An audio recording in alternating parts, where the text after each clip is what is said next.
Okay, everyone, this last segment is going to be on metabolic equations.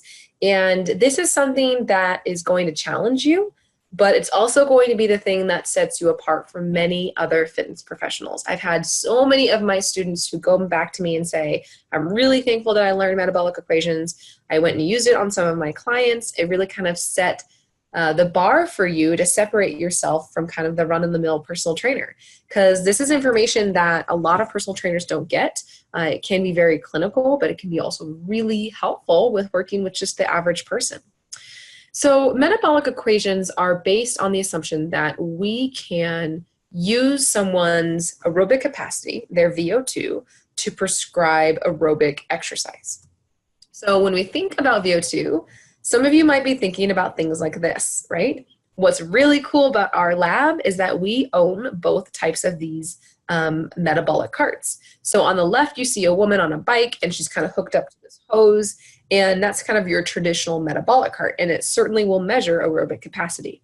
But on the right, what you see is someone kind of out in the real world running, and that is a portable metabolic cart, and that is what we just got in our lab, which is really exciting, okay? We have both of those things, and if you ever want experience with those, I highly suggest joining the Fit Lab, so you can. So now let's go ahead and talk about absolute versus relative VO2. So it's important that you understand that both are measures of VO2, but they're represented in different units. So you can convert someone's absolute VO2 to their relative VO2. All you need to do is convert it from liters to milliliters, and you also need to incorporate kilograms. So absolute VO2 is someone's VO2 without really taking into consideration their body weight. Relative VO2 is their VO2 or aerobic capacity while also taking into consideration their body weight. So this is how I remember it. It's relative to them, which means it's specific to them, right? So their kilograms or their weight matters, okay? Now, again, like I said, we know that it's important to use VO2 because that's kind of the best way of looking at aerobic capacity, but oftentimes we don't have the ability to do that. And that's where knowing this relationship between VO2 and heart rate and see how strong and linear and positive this relationship is, this is how we're able to use heart rate in many cases as an indicator of our aerobic capacity. But what I also want to teach you is that even if you can't measure someone's VO2, you can use VO2 prescriptions in your cardiovascular prescriptions, okay? And so I'm about to show you different types of metabolic equations, and these are from ACSM. And these metabolic equations are also in your book. You can find them online, and they're different based on the different type of aerobic exercise that you're doing, okay? So it's always important that we remember intensive exercise should be based on oxygen consumption. So that is why I always say if you can prescribe someone's aerobic exercise by percent VO2 max or VO2 reserve, it's going to be even more rigorous, right? We know that it's going to be even more accurate. Okay, so remember those equations that I mentioned earlier about how to look at someone's percent VO2 or percent VO2 reserve. So these are kind of those recommended levels, okay? So most people can be anywhere from 60 to 75% of their VO2. So now what you're thinking is, well, how do I utilize that? And I use the metabolic equations to prescribe exercise, okay? I'll get to that in just one moment, but what I also want to remember is to say that once we have someone's VO2 and say we want them to work at 65% of their VO2 reserve, what we could also do is then convert that to METs, okay? What's great is that we know that 1 MET is equal to resting VO2. And if you remember, resting VO2 is also equal to 3.5 milliliters of oxygen per kilogram per minute. So we tend to classify light physical activity as less than 3 METs, moderate physical activities of 3 to 6 METs, and then vigorous physical activity of greater than 6 METs. Okay. But when you look here, this is a nice chart that shows you different types of physical activity and or exercise and gives you the MET levels. In fact, you're probably commonly seeing MET levels, and those are going to be on your kind of cardiovascular equipment in a gym. So it's not uncommon for you to be on a treadmill and see, in addition to your miles per hour and your grade, you also will see a MET level. This is what it's in reference to, okay? So if you are jogging, running, or vigorous hiking, okay, your MET level is at an 8. So think of that relative to your resting VO2. Your resting VO2 is 3.5, okay? So what this says is we're able to use this MET level to kind of see how hard someone's working, okay?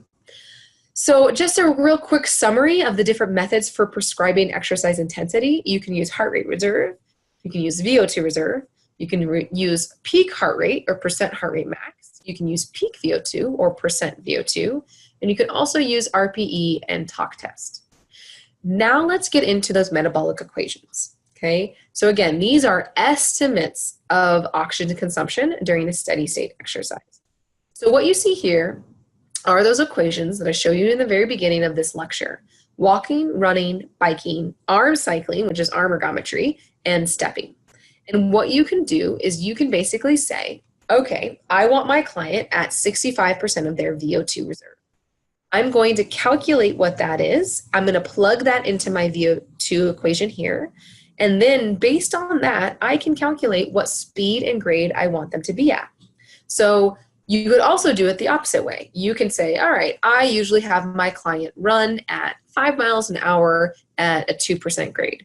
Well, you can use this running equation and you can put the speed in here, which is always represented as meters per minute. So I have a conversion here that I can teach you, and you put in the grade, okay? And then you can plug and chug and you can see, oh, this is the percent VO2 I have my client working at.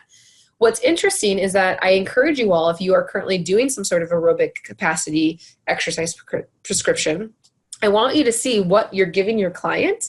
Say it is, 5 miles an hour and a 2% grade. I want you to plug that into your walking equation or running equation, and I want you to see what percent VO2 that would technically put them at. And you might surprise yourself. Maybe it's really high at 80 or 90%, or maybe it's really low. So this is where, honestly, the more education you have and you can bring to your training for your client, the more appreciative they're going to be. So you can use these in your exercise prescriptions for your clients, okay?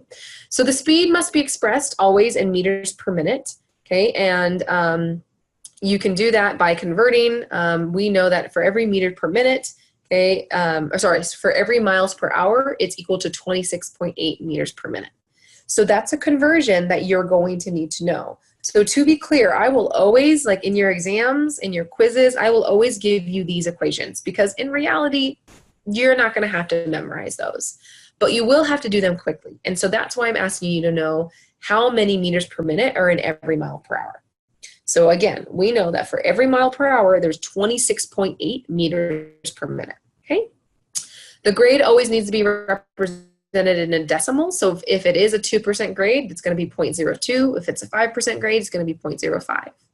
Your units are always represented as milliliters per kilogram per minute. Okay, that's what this is calculating.